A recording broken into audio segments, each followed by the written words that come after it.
As-salaam wa-alaikum, brothers and sisters. Welcome to Year 3 of the 17 Verses podcast. I'm your host, Maher Haq. In this podcast, we take a small selection from the Quran every day and recite it to you in plain English, so you can get a small slice of God's Word while you go about your day. By averaging 17 verses per day, we're able to break the Quran down into manageable pieces and finish it in 1 year. If you enjoyed the podcast, please help spread the word.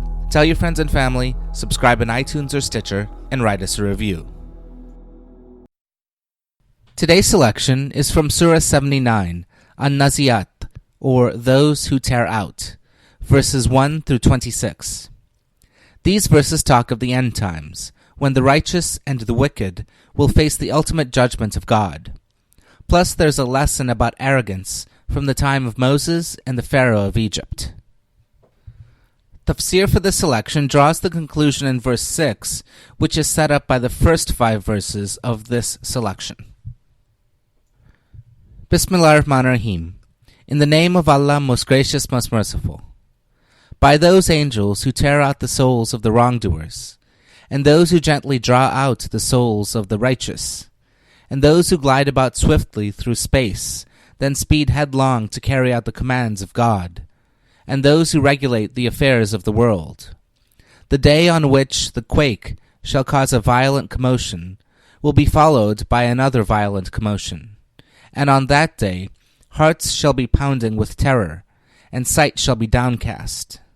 The unbelievers say, shall we really be restored to our former state of life, when we shall have become hollow bones? They further say, it would then be a fruitless restoration. But verily, it will be but a single compelling cry, when behold, they will be in the full awakening to judgment. Have you heard the story of Moses? His Lord called him in the sacred valley of Tuwa, and said, go to Pharaoh, for he has indeed transgressed all bounds. And tell him, have you the desire to purify yourself? If so, I shall guide you towards your Lord, so that you may fear him. Then Moses showed Pharaoh the mighty sign, but he denied and disobeyed. Then he quickly turned back, assembled his people, and made a proclamation, I am your Lord, the Most High. Consequently, Allah seized him for punishment, both in the hereafter and in this life. Surely in this there is a lesson for the God-fearing. Ameen.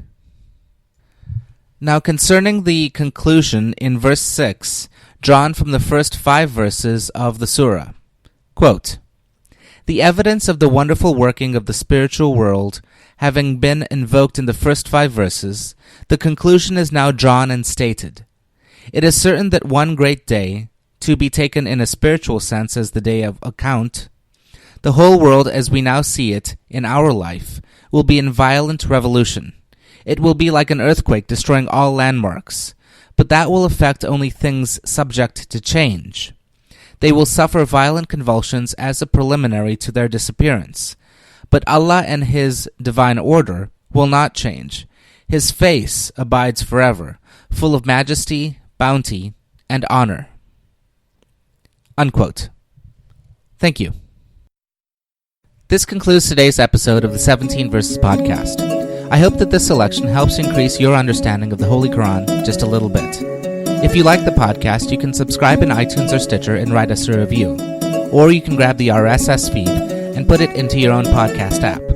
The show notes, including a text version of this episode, can be found by going to 17verses.com. That's the numbers 17, VERSES.com. Thank you, and be well.